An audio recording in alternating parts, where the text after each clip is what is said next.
ସମସ୍ତେ ଲଣ୍ଡିତ ହେଇକି ବାହାରିଲେ।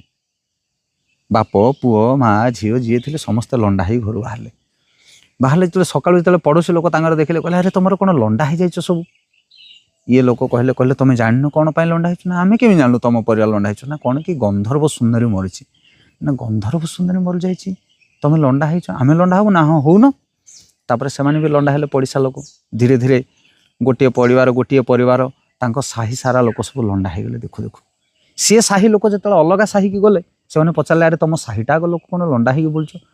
ନା ରେ ଗନ୍ଧର୍ବ ସୁନ୍ଦରୀ ମରିଛି, ତମେ କ'ଣ ଜାଣିବ ସମାଜର କଥା, ତମକୁ ତ କିଛି ଜଣା ନାହିଁ, ଏ ତଳ ସାହି ଲୋକ ତମେ କିଛି ଜାଣୁନ।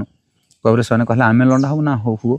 ସେଠୁ ଦେଖୁ ସେଇ ସାହି ଲୋକ ମଧ୍ୟ ଲଣ୍ଡା ହେଲେ। ଏ ଗାଁ ସାରା ଲୋକ ଲଣ୍ଡା ହେଇକି ଯେତେବେଳେ ପଡ଼ିଶା ଗାଁକୁ ଗଲେ ସେମାନେ ମଧ୍ୟ ତାଙ୍କୁ ପଚାରିଲେ ଏବଂ ସେମାନେ ମଧ୍ୟ ଲଣ୍ଡିତ ହେଲେ। ଦେଖୁ ରାଜ୍ୟ ସାରା ଲୋକ ଲଣ୍ଡିତ ହେଇକି ବୁଲିଲେ। ଏବଂ ରାଜା ଯେତେବେଳେ ରାଜସଭା ବସିଲେ ସେଇ ସମୟରେ ମନ୍ତ୍ରିମଣ୍ଡଳ ସବୁ ଆସିକି ବସିଲେ। ଆଉ ରାଜା ଦେଖିଲେ ସବୁ ମନ୍ତ୍ରୀମାନେ ଲଣ୍ଡା ହେଇକି ବସୁଛନ୍ତି। ରାଜା ଆଶ୍ଚର୍ଯ୍ୟ ହେଲେ, କହିଲେ ତୁମେ ସବୁ ଏକାବେଳକେ ମନ୍ତ୍ରୀମାନେ ଲଣ୍ଡା କ'ଣ ପାଇଁ ହେଇଛ? ଏଇ ସମୟରେ ମନ୍ତ୍ରୀମାନେ କହିଲେ ମହାରାଜ, ରାଜ୍ୟରେ ସବୁ ଲୋକ ବର୍ତ୍ତମାନ ଲଣ୍ଡା। ନା କାହିଁକି ଲଣ୍ଡା? ନା କାରଣ ଗନ୍ଧର୍ବ ସୁନ୍ଦରୀ ମରିଛି। ନା ମୁଁ ଲଣ୍ଡା ହେବି? ମନ୍ତ୍ରୀମାନେ କହିଲେ ନିଶ୍ଚିତ ଆପଣ ବି ଲଣ୍ଡା ହେବା କଥା। ତାପରେ ରାଜା ନାପିତକୁ ଡାକି ବର୍ତ୍ତମାନ ଲଣ୍ଡିତ ହେଇଗଲେ। ଏବଂ ରାଜା ଯେତେବେଳେ ସନ୍ଧ୍ୟାବେଳେ ରାଣୀ ଅନ୍ତଃପୁରକୁ ଯାଉଛନ୍ତି, ରାଣୀ ମା ଦେଖୁଛନ୍ତି ରାଜାଙ୍କୁ କହୁଛନ୍ତି ମହାରାଜ ଆପଣ ଲଣ୍ଡା କ'ଣ ପାଇଁ ହେଲେ? ନା ଆରେ ତୁମେ ଜାଣିନ ରାଣୀ, ରାଜ୍ୟ ସାରା ଲୋକ ଲଣ୍ଡିତ, ଗନ୍ଧର୍ବ ସୁନ୍ଦରୀ ମରିছে। ନା ସେ ଗନ୍ଧର୍ବ ସୁନ୍ଦରୀ କିଏ? ତମେ ଜାଣିଛ ଗନ୍ଧର୍ବ ସୁନ୍ଦରୀ କିଏ? ନା ମୁଁ ଜାଣିନି। ନା ନ ଜାଣିକି କେମିତି କାମ କଲ? ଡାକ, ରାଜ୍ୟବାସୀଙ୍କୁ ଡକାଅ, କିଏ ଗନ୍ଧର୍ବ ସୁନ୍ଦରୀ ଇନକ୍ୱାରି କର, ଦେଖିବା। ତାପରେ ରାଜା ଢେଙ୍ଗୁରା ଦେଇଦେଲେ, ରାଜ୍ୟବାସୀକୁ ସମସ୍ତଙ୍କୁ ଡକା ହେଲା, ଗୋଟେ ବହୁତ ବଡ଼ ସଭା ଆୟୋଜନ କରାହେଲା। ପ୍ରକୃତରେ ଗନ୍ଧର୍ବ ସୁନ୍ଦରୀ କିଏ? କାରଣ ମନ୍ତ୍ରୀମାନେ ବି ଏହାର ଉତ୍ତର ଦେଇପାରିଲେ ନାହିଁ।